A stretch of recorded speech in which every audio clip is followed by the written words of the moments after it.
Аянның мамасы, кызым сыр перзенті балабақшасына қош келдіңіз. Сіз неше түрлі тоқу бұйымдарына әкелген екенсіз. Сіз осы тоқу бұйымдарын өнерін қай жастан үйрендіңіз, кімнен үйрендіңіз? Соны айтсаңыз.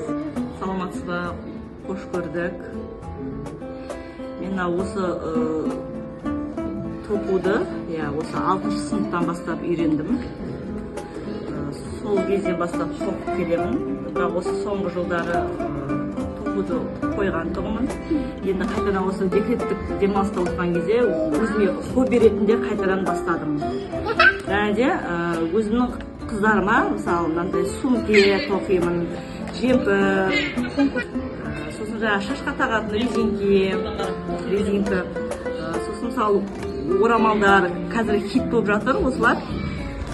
Сосын мынандай мысалы кішкентай қыздарының бастарына тағатын бұйымдарды тоқимын.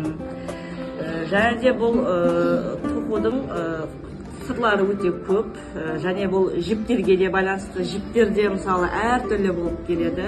Әртүрлі жіпке әртүрлі мысалы крючоктармен жұмыс жасаймыз.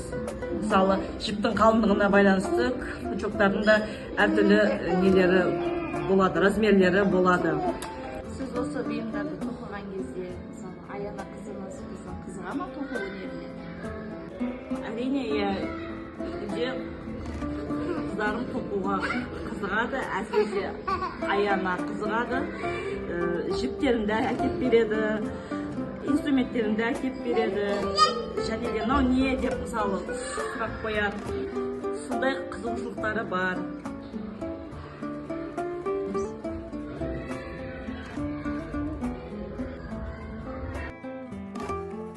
Аянның мамасы, біздің балабақшамызға келгеніңізге көп рахмет сізге.